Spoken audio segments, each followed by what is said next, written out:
چونکہ شکوک اتنے ڈال دیے گئے ہیں، شک اتنا پیدا کر دیا گیا ہے، تفریق اتنی ہے، بدگمانی اتنی ہے، بری سوچ اتنی زیادہ ہے، بڑی مشکل ہے لوگوں کا کچھ چیزوں کو قبول کرنا۔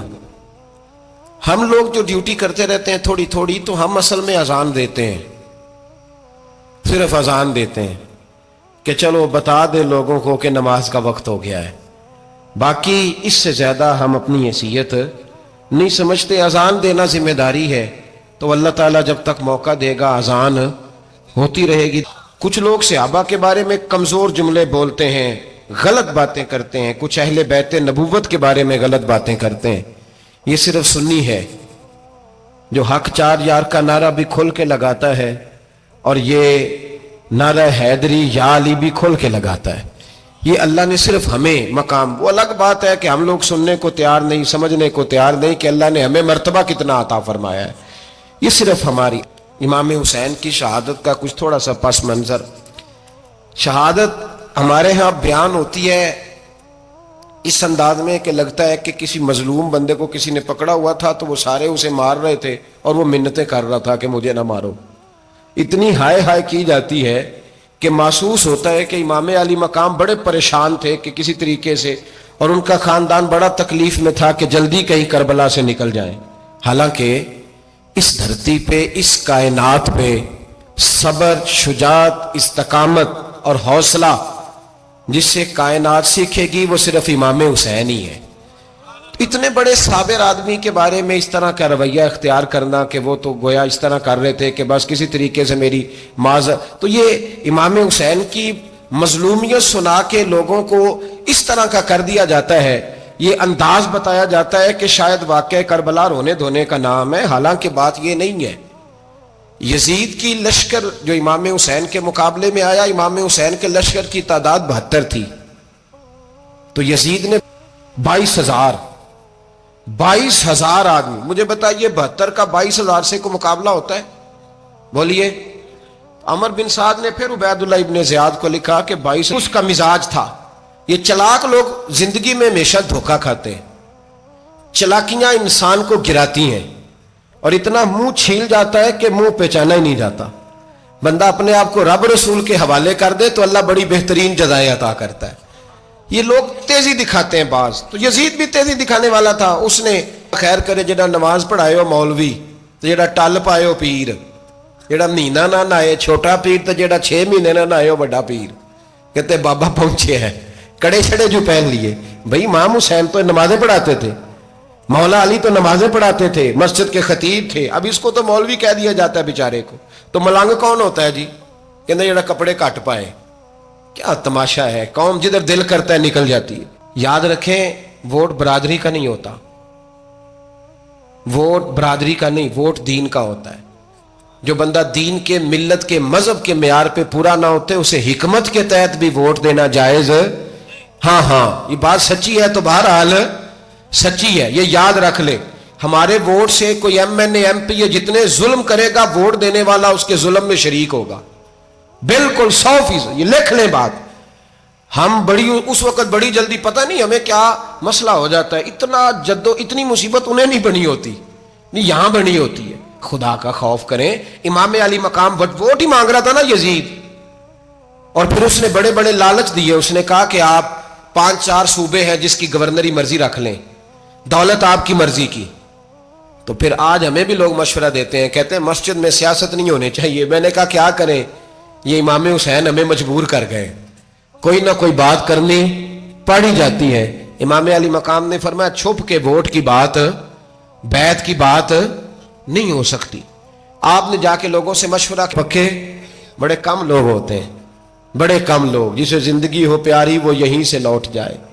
میرے قافلے میں شامل کوئی کم ظرف نہیں ہے، بڑے کم لوگ ہوتے ہیں جو ارادوں کے، وعدوں کے، ہمیشہ ساتھ چلنے کے پکے ہوتے ہیں، ورنہ بڑے لوگوں کو گرمی لگنے لگتی ہے، بڑے لوگوں کی ہر بندہ نہیں کہتا اسی ویسے انج نہ انج اسی حمایت فراڈیاں دی کرن ڈے ہیں، تو پھر چھڑ دے کیوں نہیں ہیں؟ انج دھوکے باز ہی انہیں کرایا انج کھ نہیں، تو پھر چھوڑ دو جان، تم ہی چھوڑ دو۔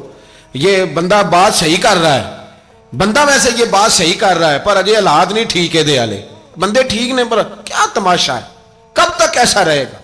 کہ کب تک یہ بات چلے؟ بھائی بچے ساتھ ہو، صحرا کا علاقہ ہو، تپتی ہوئی ریت ہو، اتنے کٹھن اور سخت حالات، چاروں جانب موت ہی موت، دور دور تک اپنوں کا نام و نشان کوئی نہیں، اور اکیلے فیصلہ کرنے والے امام حسین، باقی سارے بچے ہیں یا عورتیں، سارے بڑے اکیلے، 19 لوگوں کو ایک بار میں حضرت ایسے ہی تماشا بنا دیا ہے۔ مظلوم تھے وہ تو رو رہے تھے، ہر مقرر یہ کہہ رہا ہے کہ وہ تو بار بار کہ ابا پانی مل جائے، پانی آ جائے، ترس گئے۔ خدا کا خوف کرو، یہ دلیر لوگ تھے، ان کی باتیں آج بھی پڑھ کے دلیری پیدا ہوتی ہے، دلیری پیدا ہوتی ہے، دلیری۔ دوسرے پہ مشکیزہ، وہ بھی کٹا۔ دیکھ لو میں پس منظر پہ ہوں ابھی تک، میں بتا رہا ہوں کہ جہاد کس کے خلاف تھا؟ ظالم حکمران کے خلاف، ظالم کافر کے خلاف نہیں، مشرک کے خلاف نہیں۔ حضرت امام حسین رضی اللہ تعالیٰ عنہ نے ہر جگہ ایک ہی بات کی کہ یزید شرابی ہے تو بچے کٹوا دوں گا، شرابی کو ووٹ۔ یہ ایک نہیں، ہر کتاب میں یہی لکھا ہے، ہر کتاب میں، اور ہر مسلک کی کتاب۔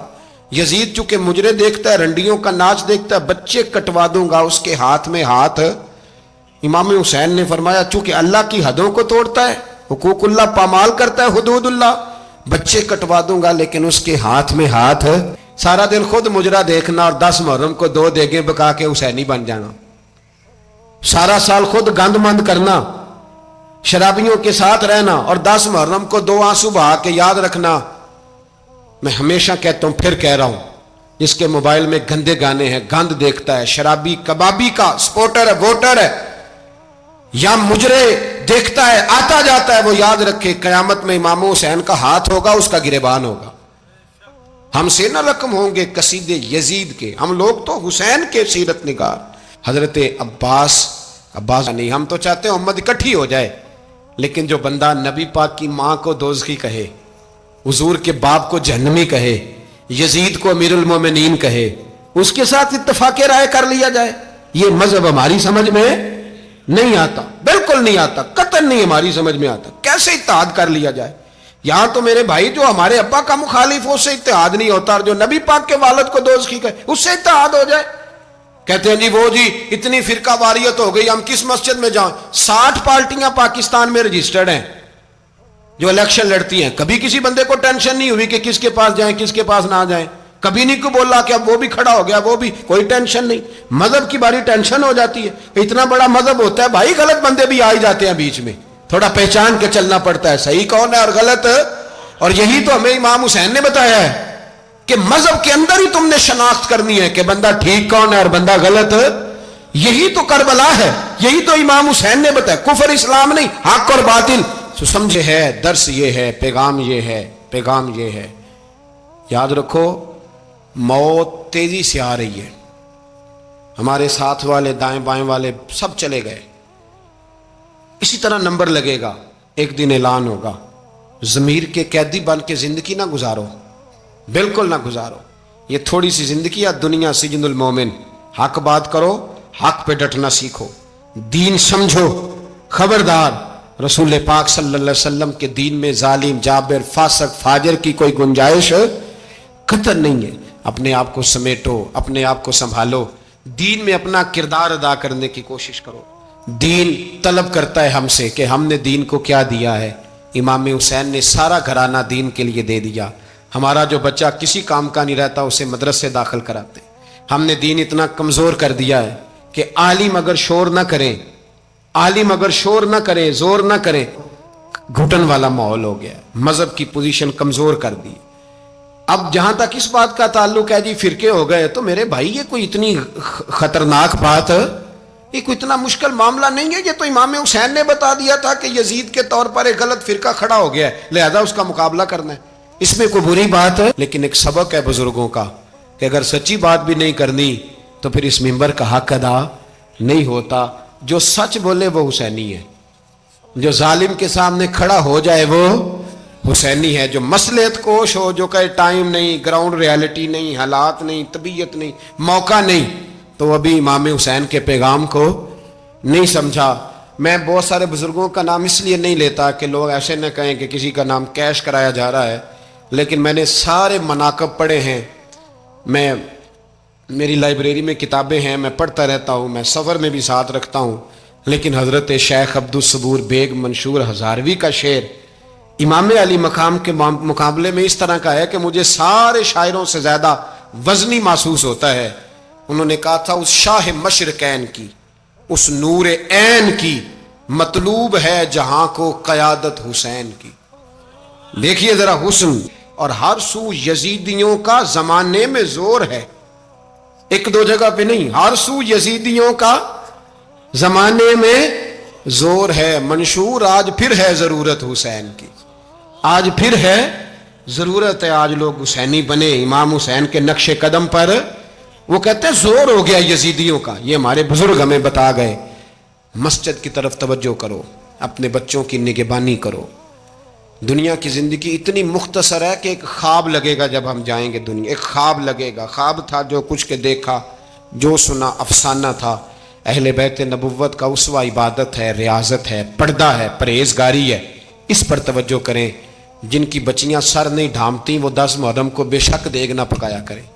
جو لوگ قرآن شریف پڑھنے کے عادی نہیں وہ بے شک امام علی مقام کا ذکر نہ کریں، اس لیے کہ امام حسین نے سر سجدے میں کٹایا ہے اور تلاوت نیزے کی نوک پہ بھی جاری رکھی ہے۔ دین کے ساتھ اپنے آپ کو جوڑو، دیندار بنو، رسول اللہ کی غلامی اختیار کرو۔ عزیز دوستو، آپ اکثر علماء سے، خطباء سے، واعظین سے نبی کریم صلی اللہ تعالی علیہ وسلم کی تشریف آوری سے قبل کے جو حالات ہیں وہ سنتے رہتے ہیں۔ بچیاں زندہ درگور ہوتی تھیں، عورتوں پہ ظلم ہوتا تھا۔ بیٹا میری طرف دیکھو، اللہ آپ کو سلامت رکھے۔ پہلے عرض کیا ہے بہت زیادہ آداب ہیں، آپ تو اچھے لوگ ہیں، آپ توجہ رکھیں بات۔ بچیاں زندہ درگور ہوتی ہیں، خواتین پر ظلم ہوتا ہے، انسانوں کی منڈیاں لگتی ہیں، لوگ بکتے ہیں۔ پھر سب سے بڑا مسئلہ ان کے عقائد کے بگاڑ کا تھا۔ وہ بتوں کی پوجا کرتے، مختلف قسم کی اوہام پرستیوں کا شکار رہتے، سارے کپڑے اتار کے بیت اللہ شریف کا طواف کرتے، قربانیاں کرتے تو پھر ان کا خون بیت اللہ شریف کی دیواروں سے ملتے۔ بے پناہ خرابیاں، کوتاہیاں اور کمزوریاں عرب کے معاشرے میں پائی جاتی تھی، اور ہر آزمائش، ہر پریشانی، ہر دکھ اس قابل تھا کہ اس کا فوری مداوع کیا جائے۔ اب اگر عورتیں ظلم سہ رہی ہیں تو وہ تو سسک رہی ہیں، جلدی سے ہمارے حقوق ادا کیے جائیں۔ اگر غلاموں پہ ظلم ہے تو غلام تڑپ رہے ہیں کہ ہمیں اس غلامی سے نجات دلائی جائے۔ پھر عقائد کا بگاڑ ویسے ہی انسان کو بہت ساری آزمائشوں میں ڈال دیتا ہے۔ تو اتنے کٹھن حالات تھے اور ہر عنوان ہی اس قابل تھا کہ اس پر توجہ دی جائے، لیکن صدیوں کے بعد آسمان کا جو زمین سے پہلا رابطہ ہوا اور غار حرا میں جو پہلی وحی نازل ہوئی، آپ بظاہر دیکھیں تو ان سارے موضوعات پر کسی پر بھی وہ کلام نہیں کرتی۔ نہ اس میں بظاہر عقیدہ توحید کی بات ہے، نہ عورتوں کے حقوق کی بات ہے، نہ بظاہر اس میں غلاموں کی داد رسی کی بات ہے۔ پھر سمجھیے آپ، صدیوں سے لوگ آزمائش اور پریشانی میں ہیں، لیکن جو پہلی وحی آتی ہے نا، اس میں ان میں سے کوئی بات ڈسکس نہیں ہوتی، بلکہ فرمایا اقرا، پڑھو، اقرا بسم ربک الذی خلق، پڑھو اپنے رب کا نام لے کر جس نے پیدا کیا ہے، پڑھو۔ یعنی خرابیاں کتنی زیادہ ہیں، عقائد کا مسئلہ ہے، معمولات کا مسئلہ ہے، ظلم و زیادتی کا مسئلہ ہے، صداقتیں بے حجاب کر دے، حقیقتیں آشکار کر دے، ہر ایک ذرہ یہ کہہ رہا ہے اور مجھے آفتاب کر دے۔ بڑے سنگین مسائل تھے، ہر مسئلہ ضروری تھا، لیکن صدیوں کے بعد جو پہلا رابطہ ہوتا ہے تو اس میں پہلا حکم یہ ہوتا ہے، پہلی نصیحت یہ ہوتی ہے، اقرا، پڑھو۔ اس کا ایک ہی مطلب سمجھ میں آتا ہے کہ پڑھو گے تو عقیدے بھی ٹھیک ہو جائیں گے، پڑھو گے تو عورتوں کے حقوق کی بھی سمجھ آ جائے گی، جب پڑھو گے تو مظلوموں پر ظلم سے باز آؤ گے، جب پڑھو گے تو غلاموں کے حق تمہیں یاد آئیں گے۔ تمام مسائل کا ایک ہی حل بتایا، پڑھو، تعلیم حاصل کرو، لیکن تعلیم وہ والی حاصل کرنا جو تمہارے رب کے نام سے شروع ہوتی ہے۔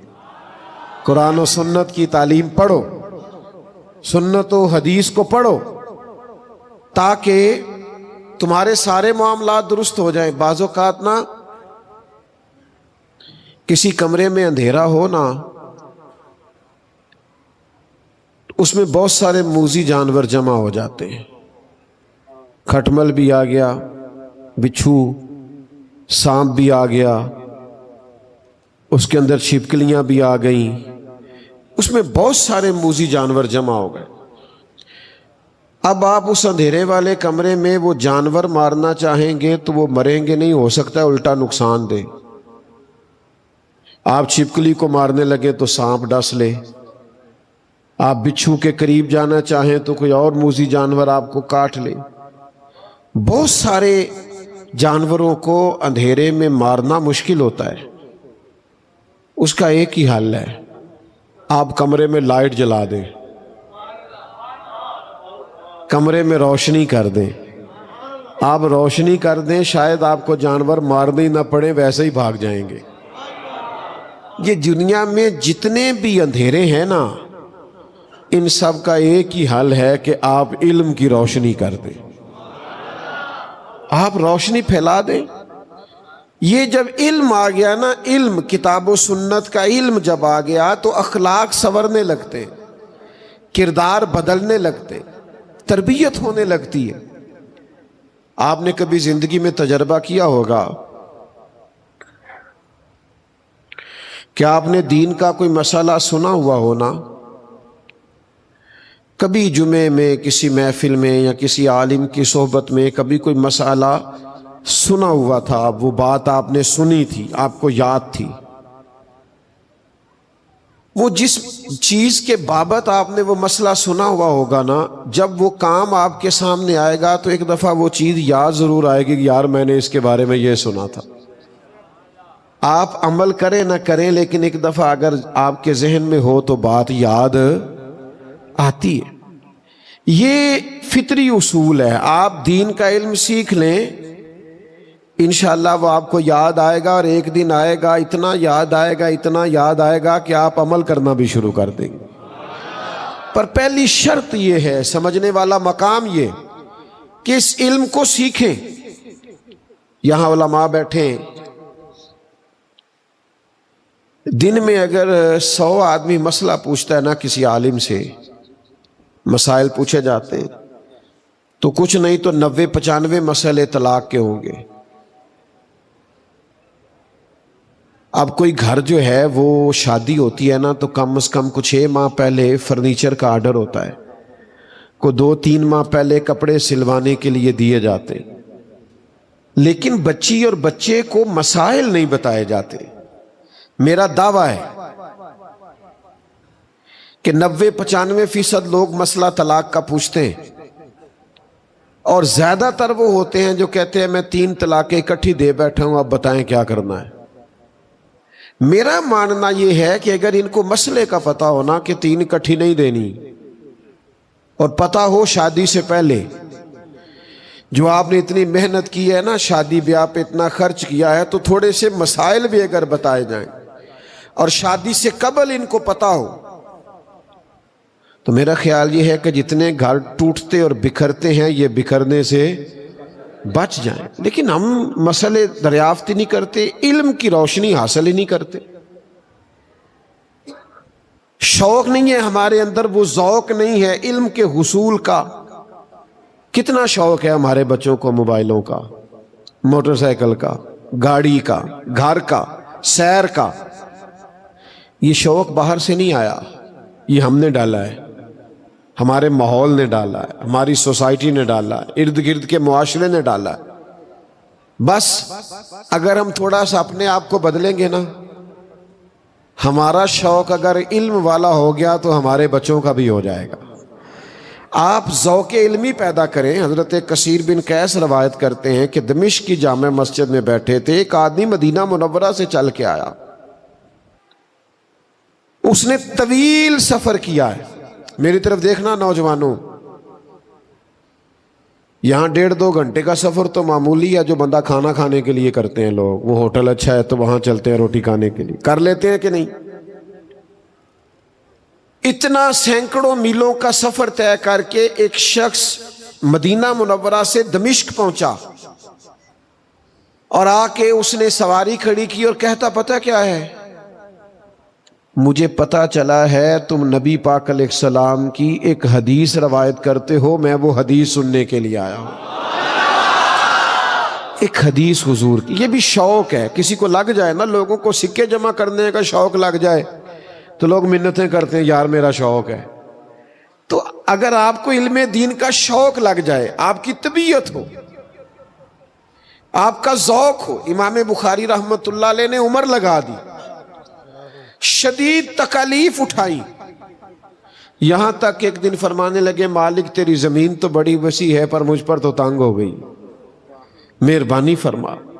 لیکن عمر ساری گزار دی احادیث کو جمع کرنے میں۔